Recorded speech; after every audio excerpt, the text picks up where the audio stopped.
Paul Schutt, who's with Issue Media Group, publishers of Concentrate, Metro Mode, Model D, has often said that this is a zero-sum mentality in this region, which means if I'm winning, you are automatically losing, and if you're winning, I'm automatically losing. Do you think that there's something to be said about that kind of mentality as it relates to being welcoming to the foreign-born?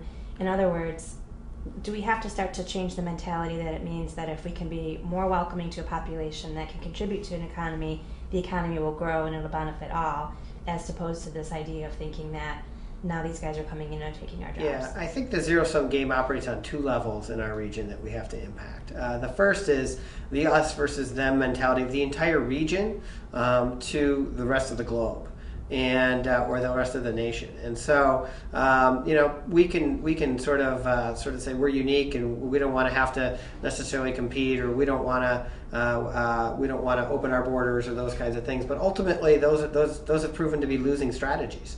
The reality is, if you get knocked down on the playground, sort of wallowing in the mud and sort of saying, well, I'm not going to play with you guys, actually doesn't accomplish a lot for you in terms of being successful. What accomplishes a lot is to get back up and to engage into the game and pick yourself up and keep running. And that's what the region needs to do with the global economy. We need to re-engage. We need to stop fighting kind of these global trends and figure out how to get ahead of the game. Second level this operates on, this zero-sum mentality, is sort of the fighting within the region. So whether it be Oakland County versus Macomb versus Washtenaw versus Detroit. And it's interesting, as we've done the study around global Detroit, you realize we really are part of a global economic region. And the programs that we designed, frankly, there are assets to build upon in Pontiac, and there are assets to build on in Bloomfield Hills and in Mount Clemens and in Ann Arbor and in the city of Detroit.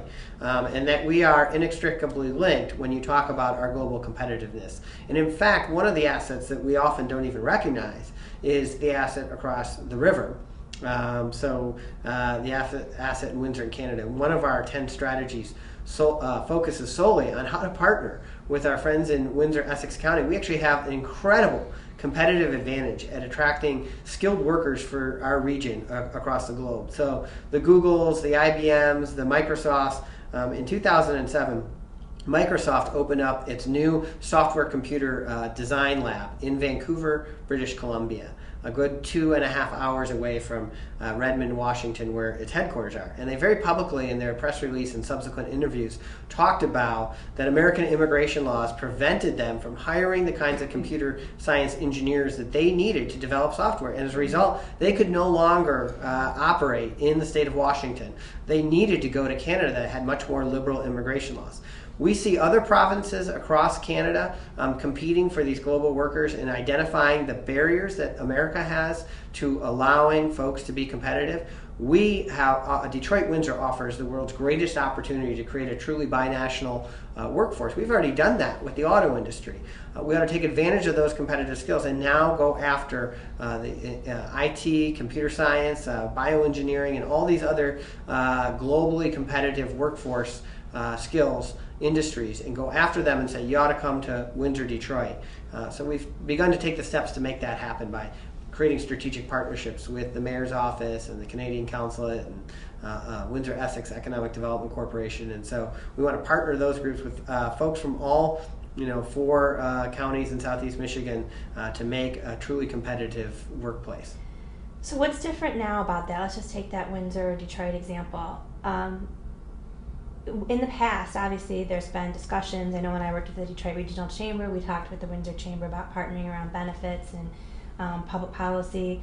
Is it that we're stepping up because we're being a little bit more... So we're just beginning this partnership, but you'd be surprised to know that we've never recruited a firm on a binational basis. That instead, that zero-sum mentality has been, well, some of these firms may want to go into Windsor or Essex County. I want to get them into downtown Detroit, so we shouldn't work together. But when IBM is talking about whether to be in White Plains, New York, or in India, if we're going to compete, we can compete with their offshoring activities by what we call nearshoring, and saying, listen, you can create rather than going all the way to India, you can bring your Indian engineers to Windsor, where there are much more liberal immigration laws, have your American employees in Detroit, and truly create a global workforce and have access to the North American markets, into the universities in the United States, which are the greatest universities in the globe, and the University of Michigan and Wayne State and Michigan State, and all these great research institutions. We don't have any. We have yet to develop a single brochure advertising the Windsor-Detroit connection, and so this is about just creating some basic partnerships in that regard.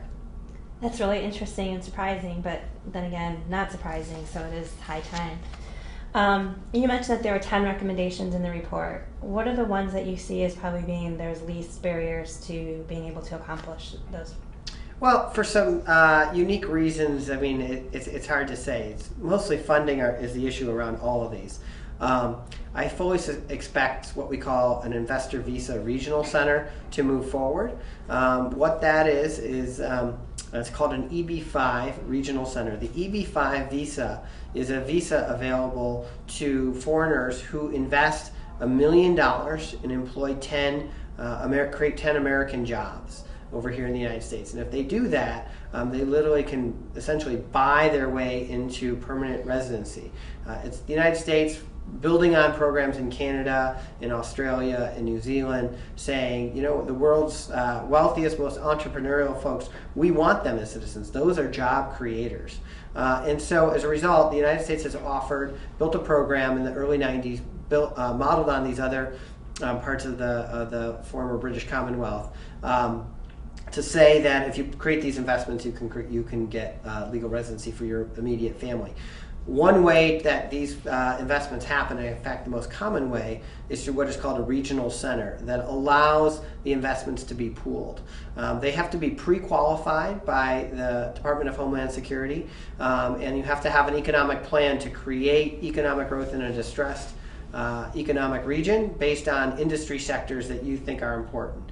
There are 79 regional centers now in the United States, and only 2 of them are in Michigan. One's out near Petoskey in Emmett County, and the other one doesn't go further south than Saginaw and Bay City. So there are none of them in southeast Michigan. So we want to create a regional center because by having a regional center, you can pool these investments. You actually decrease the amount of investment required for the residency visa to $500,000, and therefore you attract more of the investments. Philadelphia, which has really been the premier at a regional center, and its Philadelphia Welcome Fund has actually invested now over $300 million and created thousands of new jobs in Philadelphia. And in fact, their latest flagship investment was the expansion and rehabilitation and modernization of their convention center. So while we were fighting over this in Lansing and across the region about how to get the assets to make Cobo Hall competitive and ensure that we can still be the global home to the North American International Auto Show, which is the world's premier auto show with the most new product releases. As we were trying to navigate how to create the public resources, Philadelphia went ahead and put in over $100 million investment of foreign investment into that facility so that they can be competitive as a convention center. We don't have the regional center to allow that to happen legally, and so this is one of the things that we think we're going to launch right away. A second program that I'm pretty confident is going to launch is called the Welcome Michigan campaign. There's a Welcoming America campaign that is the national organization for similar campaigns in 14 different states. And these are campaigns that are focused on the changing globe and the changing demographics in America. America today is 12.5% foreign born, which is significantly higher than it was 20 years ago. In fact, we have increased the foreign born population since, I believe, 1980 from 14 million to now close to 39 million folks. So America, as it was a century ago, is seeing increasing levels of immigration. We went into that immigration has gone in a cycle, and in the 1970s we were at sort of our lowest point. We've been growing ever since. And it's a result of the world being more globalized and people being more free to move around. Most of the immigration activities that folks think about, and actually that several that are in the report, are focusing on how to work with immigrant families and help them become more assimilated into the mainstream culture. Very rarely do we have immigration or integration activities, as we call them, that are focused on the mainstream community to deal with the demographic changes that are coming around. So the Welcoming Michigan campaign is focused actually on the 94% of Michiganders who are not foreign-born, who were born and raised here, and helping them deal with these changing demographics that are happening in their communities. There are now large immigrant populations in Sterling Heights and all across Macomb County, in Farmington, Farmington Hills, West Bloomfield, even Walled Lake. As these demographics change, we want to make sure that folks are prepared to deal with that in a way that assures their economic growth, makes the state welcoming, and creates kind of a win-win opportunity.